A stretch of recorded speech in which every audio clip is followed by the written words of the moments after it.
everyone, it's Jenny from Little Messy Learners, doing something a little bit different. I'm doing a little demo in the evening when the kids are in bed, which is normally when I do my class prep. We have got Scarlett's birthday party tomorrow, so I thought I'd take this opportunity to show you how to do some Play-Doh, because I always get asked how I make my Play-Doh, so I thought I'd give you a little demo, and then this would be something that you can do with your kids when you're at home. The Play-Doh is great for your older ones and the little babies as well. It's really good for practicing their pincer grip when they're pincing it, they're pushing their hands on it, they're pulling it apart. It's such a versatile play product. And the best thing is when you make it at home, it's all taste safe and toxic free as well. So if the little mouths decide to have a taste, it's not going to hurt them. So I'll post the recipe on my Facebook, but I'll show you what it is that I've got. So you just need some plain flour. So this is 2 cups of plain flour. Pop that in there. Half a cup of salt.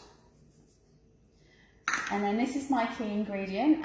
If you can't get hold, this is cream of tartar. If you can't get hold of cream of tartar, it's not a big issue. It just makes the Play-Doh a little bit more kind of puffy to play with, but it's not going to affect it too much if you can't find it in the shops.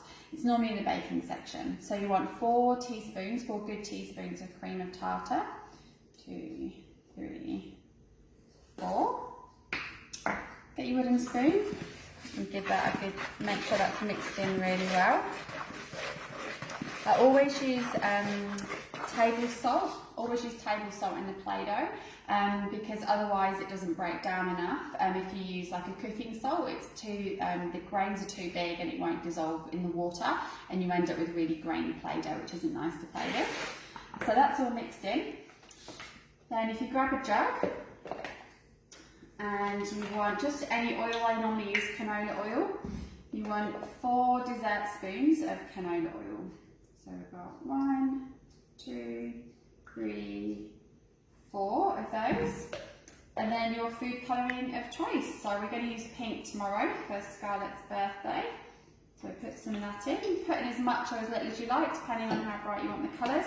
You don't have to use food colouring at all if you don't want to. It just depends on what you've got in your pantry at home. So give that a little mix.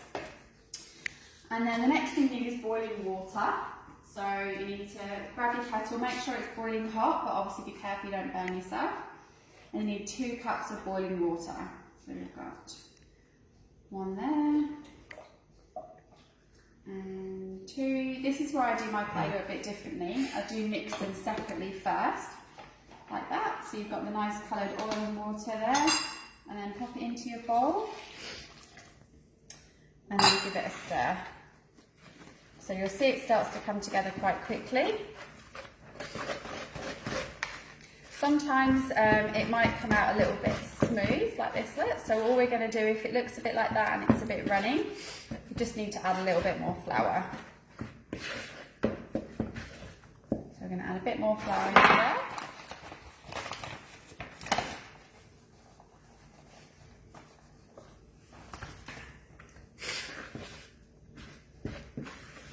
So you notice that I'm not using the stove for this, so I always just do my Play-Doh in a bowl.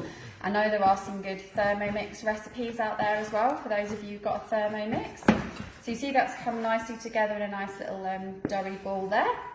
So when you've got that ready, be careful not to burn your fingers.